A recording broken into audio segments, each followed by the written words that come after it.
Hi guys, welcome to my channel healing process. मेरा नाम है सुमन। अपने इस चैनल पर मैं खुद को हील करने की प्रोसेस से रिलेटेड कंटेंट शेयर करती हूँ। गाइस, आज का टॉपिक है slowing down and expanding your energetic container. Guys, ये क्या होता है और कैसे इसको हम अपनी लाइफ में इम्प्लीमेंट कर सकते हैं एंड इसकी फर्स्ट ऑफ ऑल हमें ज़रूरत क्यों होती है, उसके बारे में आज डिस्कस करेंगे। चलिए स्टार्ट करते हैं आज का वीडियो। फर्स्ट ऑफ ऑल मैं आपको बताती हूँ कि जब हमारा कंटेनर छोटा होता है, किसी भी चीज़ को होल्ड करने की हमारी कैपेसिटी छोटी होती है, उस सिचुएशन में अगर हमारे सामने कुछ बड़ा आ जाता है तो we are not able to hold that bigger thing, चाहे वो फिजिकल रियलिटी में कुछ भी नया चेंज क्यों ना हो। और ये जो हमारा कंटेनर है, ये डिपेंड करता है हमारे बिलीव्स पर, हमारे वैल्यूज पर, हमारे बिहेवियर पर और हमारे पास्ट एक्सपीरियंसेस पर। स्पेशली जो हमारे ट्रॉमेटिक एक्सपीरियंस होते हैं, चाइल्डहुड एक्सपीरियंस होते हैं या फिर रॉन्ग प्रोग्रामिंग होती है ना, उसके अकॉर्डिंग हमारी एक कैपेसिटी बन जाती है कि मैं तो इतना ही होल्ड कर सकती हूँ या मैं तो इतना ही कर सकती हूँ। तो ये जो कैपेसिटी होती है, अगर हमने इसको टाइम टू टाइम एक्सपैंड नहीं किया और फिर हम मेंटली अपने दिमाग में एक बड़ा गोल बना रहे हैं but internally we are able to hold this much only, तो यहाँ पर एक बहुत बड़ा कॉन्फ्लिक्ट आता है और हम खुद के ही डिसीजन को सैबोटाज करने लग जाते हैं और हम वो अचीव नहीं कर पाते अपनी लाइफ में जो हम करना चाहते हैं। जबकि आपको वो फिजिकल रियलिटी में वो चीज़ें मिल जाती है, वो एक्सपीरियंसेस मिल जाते हैं, लेकिन फिर भी कुछ ना कुछ ऐसा होता है जब आप बर्स्ट आउट हो जाते हैं और वो चीज़ें आप अपनी लाइफ में इंक्लूड नहीं कर पाते, उन नए एक्सपीरियंसेस को अपनी लाइफ में एम्ब्रेस नहीं कर पाते और उस नई रियलिटी, उस नई आइडेंटिटी को भी ना आप जी नहीं पाते। तो चलिए सबसे पहले एक एग्जांपल देकर मैं आपको समझाती हूँ। मेरी पर्सनल लाइफ का एग्जांपल है। एंड हुआ क्या था कि जब मैं छोटी थी, मेरे पापा डिफेंस में थे। तो मेरे पापा, मम्मी, मैं, एक मेरा भाई और मेरी बहन, हम 5 मेंबर ही एक साथ रहते थे। क्योंकि मेरे पापा डिफेंस में थे तो हमारी हर 2-3 साल से ना पोस्टिंग आती रहती थी, तो हमने कभी भी ना हमारे नेटिव प्लेस में हमारी एक्सटेंडेड फैमिली के साथ ना ज़्यादा टाइम स्पेंड नहीं किया। गर्मियों की छुट्टियों में ज़रूर हम जाते थे बट वो लिमिटेड टाइम पीरियड के लिए जाते थे। उसके अलावा हम एक साथ ही हमेशा रहे हैं टिल हमारी मैरिजेस नहीं हुई थी।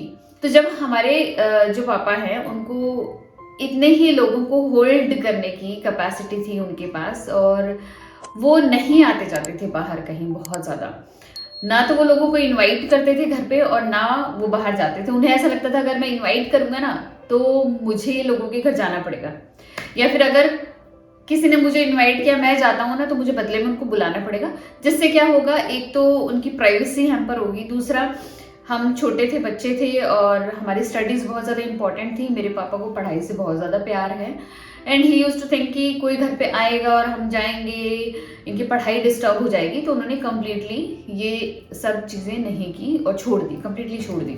और हम भी इतना ज़्यादा बाहर आते जाते नहीं थे, जिसकी वजह से उनका एक माइंडसेट था, जो उनकी कैपेसिटी थी लोगों को होल्ड करने की, रिलेशनशिप को होल्ड करने की, वो हमेशा से कम ही रह गई, बहुत छोटी रह गई। क्योंकि हम तो टाइम के साथ बड़े होते जा रहे थे और हम सोशली इंगेज होते जा रहे थे अपने कॉलेजेस में एंड इधर उधर, तो वी एक्सपैंडेड।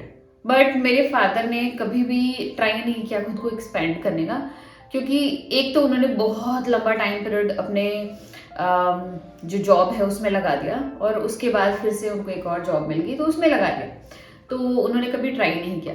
लेकिन प्रॉब्लम तब आई जब वो मेरे लिए रिश्ते वगैरह देखने लग गए और मेरी मैरिज का टाइम आ गया, तो लोगों से मिलना जुलना पड़ता था।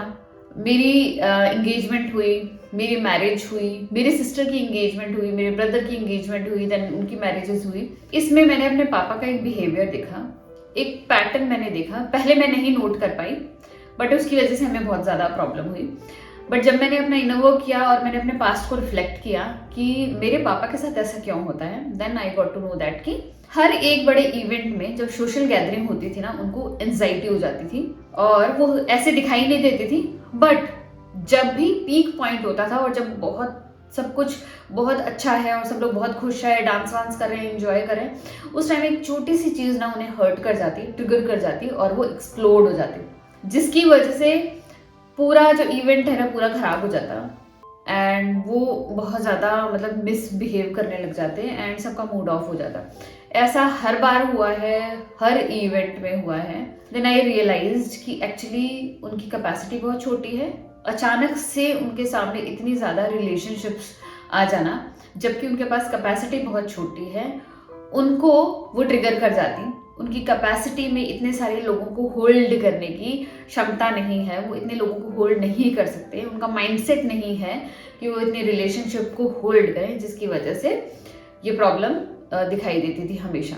एक और एग्जांपल से समझाती हूँ आपको। ये स्टडी भी है, एक्चुअली इस पर रिसर्च हो चुकी है लॉटरी विनर्स पर, आप चाहे तो गूगल कर सकते हैं। एक्चुअली जो भी लॉटरी विनर्स होते हैं ना, वो with in 2 years 98% lottery winners अपना सारा पैसा उड़ा देते हैं, या तो वो इधर उधर दे देते हैं या फिर वो खाने पीने में मौज मस्ती में कंप्लीटली उसको उड़ा देते हैं, अपने पास कुछ भी सेव नहीं रखते हैं। ये रिसर्च है। ऐसा इसलिए होता है क्योंकि जो लॉटरी विनर्स होते हैं ना, जो लॉटरी में पैसा लगाते हैं, फर्स्ट ऑफ ऑल किस माइंडसेट से वो पैसा लगाते हैं? वो इस माइंडसेट से पैसा लगाते हैं कि हमें थोड़ा कम एक्शन लेना पड़ेगा और अचानक से अगर हमें लॉटरी मिल गई तो वी विल बी हैप्पी और हमारे पास पैसा आ जाएगा। इससे ये समझ आता है कि वो लोग एक्शन टेकर्स नहीं हैं, बहुत ज़्यादा अपनी लाइफ में कंसिस्टेंट एक्शन टेकर्स नहीं हैं।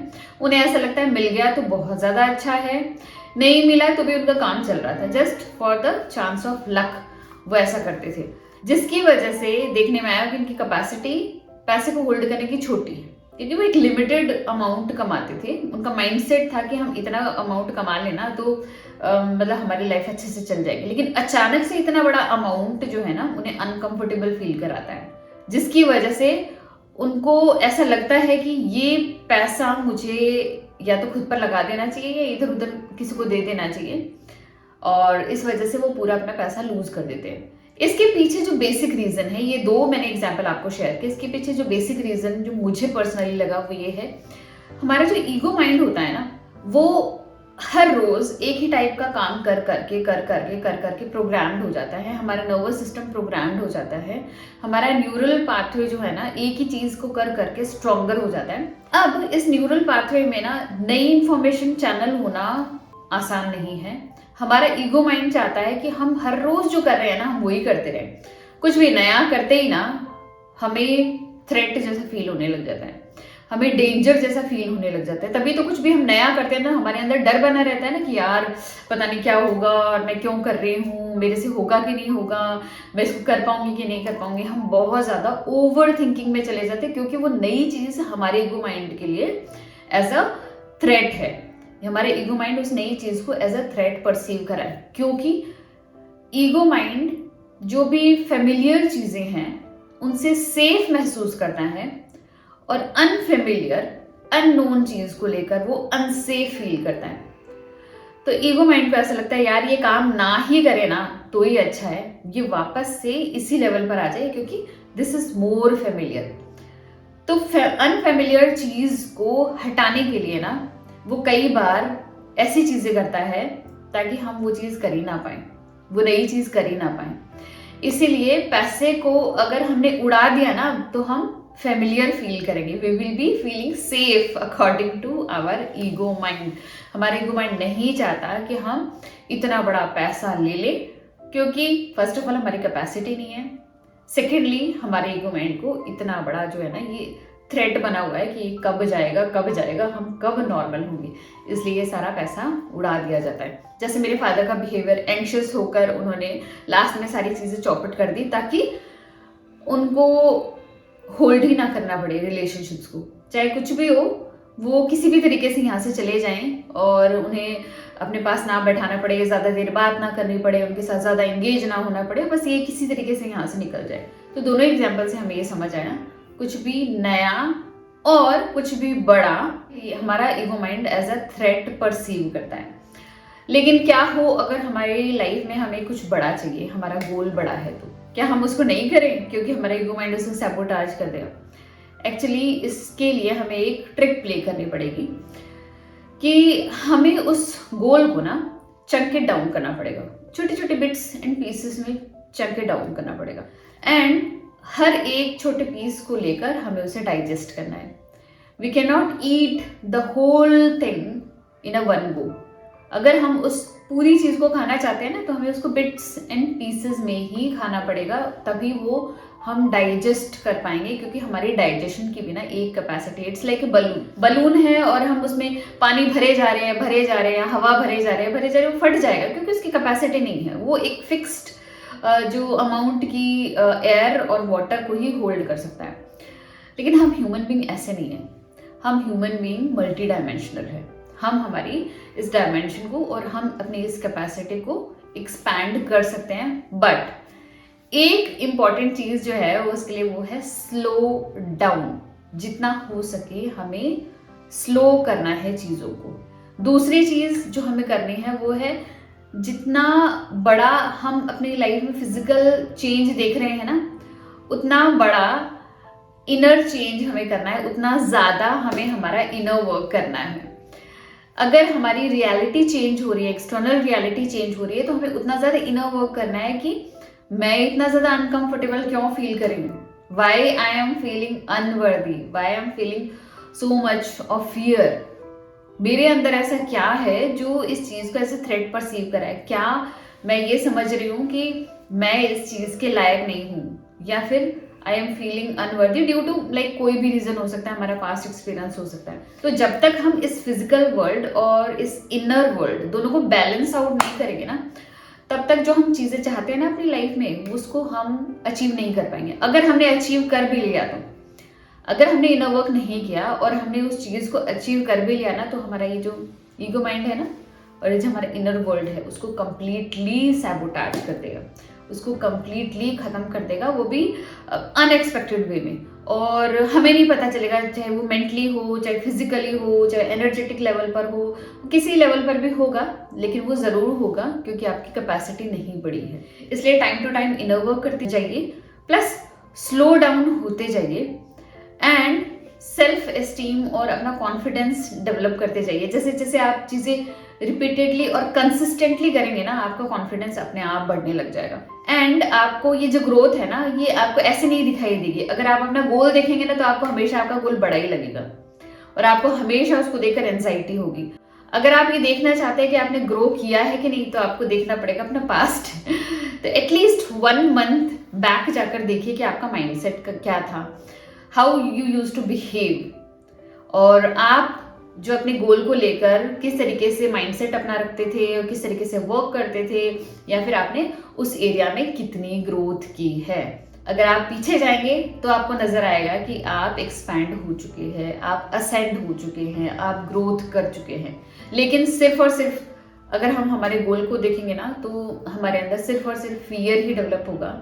ईगो माइंड आपको सैबोटाज ही करेगा और आपको सेल्फ डाउट ही आएगा अपने ऊपर। तो बड़े गोल को chunk it down, but go slow. एक और छोटा सा एग्जांपल देना चाहती हूँ कि किस तरीके से ये चीजें ना आपकी लाइफ में रिफ्लेक्ट होती है। मेरी बेटी है 8 इयर्स की, जो मेरी डॉटर है, एक्चुअली वो 3 इयर्स तो अपने हिंदी मीडियम स्कूल में थी, हमारे घर के जस्ट पास था। For the sake of safety हमें ऐसा लगा कि हमारे घर के पास होना चाहिए। बट उसने बोलना शुरू किया कि मुझे ये स्कूल नहीं अच्छा लगता क्योंकि इसमें को करिकुलर एक्टिविटी बहुत कम है, वो बाहर जाना चाहती है, बड़े लेवल पर करना चाहती है, बट यहाँ पर उसको अपॉर्चुनिटी नहीं थी। स्कूल तो बड़ा अच्छा था, बट वो सेटिस्फाइड नहीं थी कि उसको वो अपॉर्चुनिटीज नहीं मिल रही। मैंने एक स्कूल सर्च किया, बहुत अच्छा लेवल का स्कूल था, एक्चुअली बहुत ज़्यादा अच्छे लेवल का वो स्कूल था। तो मैंने वहाँ के लिए अप्लाई किया and anyhow we got admission मिल गया, सारी चीज़ें बुक वगैरह मैं ले आई और उसको मैंने तैयार कर दिया। लेकिन एक दिन पहले मैंने सोचा एक बार जाना चाहिए और मुझे कुछ फॉर्मेलिटीज़ करनी थी। और मैं स्कूल में जैसे ही पहली बार मैं एंटर हुई और मैं उतने बड़े स्कूल को देखा, जो कि एक इंग्लिश मीडियम स्कूल था, CBSE एफिलिएटेड स्कूल था। एंड जैसे ही मैं अपने दोनों बच्चों को लेकर एंटर हुई, मैं स्कूटी से गई थी, मेरे घर के जस्ट कोई ज़्यादा दूर नहीं था, विदिन 1 किलोमीटर के एरिया में था। तो जैसे ही मैंने स्कूल को देखा और मैं एंटर हुई ना, तो वहीं हाथों हाथ जो है ना, मेरे हाथ से मेरी स्कूटी छूट गई एंड हम लोग गिर गए। हमें चोट नहीं लगी, बट हम लोग थोड़ा सा स्लिप हो गए, क्योंकि अभी तक मैंने अपनी बेटी को एक हिंदी मीडियम स्कूल में डाला था एंड एक रूटीन था मेरा फिक्स कि उसको इतने बजे जाना है, ये इसकी बुक्स है, और 3 सालों से लगातार एक ही रूटीन में थी मैं। अचानक से जब मुझे रूटीन चेंज करना पड़ा अपना, अपनी बेटी का, एंड स्कूल जो था हिंदी मीडियम था और एकदम से इंग्लिश मीडियम और हाई लेवल के स्कूल में जैसे ही हमने एंटर किया वैसे ही ये इंसिडेंट हो गया। Then I reflected back. कुछ दिनों बाद जब मैंने रिफ्लेक्ट किया कि ऐसी मिस्टेक मुझसे क्यों हो गई, जबकि ऐसा कभी नहीं होता मुझसे, लेकिन स्कूल के सामने विदाउट एनी कोई एक्सीडेंट नहीं हुआ, कोई प्रॉब्लम नहीं हुई, किसी ने कुछ भी नहीं किया, देयर वाज नो वन, कोई भी नहीं था आसपास, लेकिन मुझसे ऐसा क्यों हो गया। Actually I was insecure from inside. मैंने अपनी कैपेसिटी को एक्सपैंड नहीं किया था। I was feeling unworthy from inside कि मैं इतने बड़े स्कूल में इतनी फीस देकर अपनी बेटी को भेज रही हूँ, तो मेरा माइंडसेट एक्चुअली एक्सपैंड नहीं हुआ था and I was not feeling comfortable in my own body, that's why this thing happened. तो आपके फिजिकल वर्ल्ड में जो भी चेंज हो रहा है उसको आपको अपनी एनर्जी के अकॉर्डिंग भी चेंज करना है, तब आप उससे ना मैक्सिमम बेनिफिट ले पाओगे। एल्स जो चीज़ें हैं ना छोटे छोटे चंक्स में या छोटे छोटे इन एक्सपीरियंसेस में जो कि बुरे भी हो सकते हैं, उसमें आपको रिफ्लेक्ट ज़रूर होगी। आई होप आपको आज का वीडियो पसंद आया होगा। अगर वीडियो पसंद आए तो प्लीज़ लाइक कीजिएगा, मेरे चैनल को सब्सक्राइब कीजिएगा। मिलते हैं ऐसे इंटरेस्टिंग वीडियो में, तब तक के लिए बाय।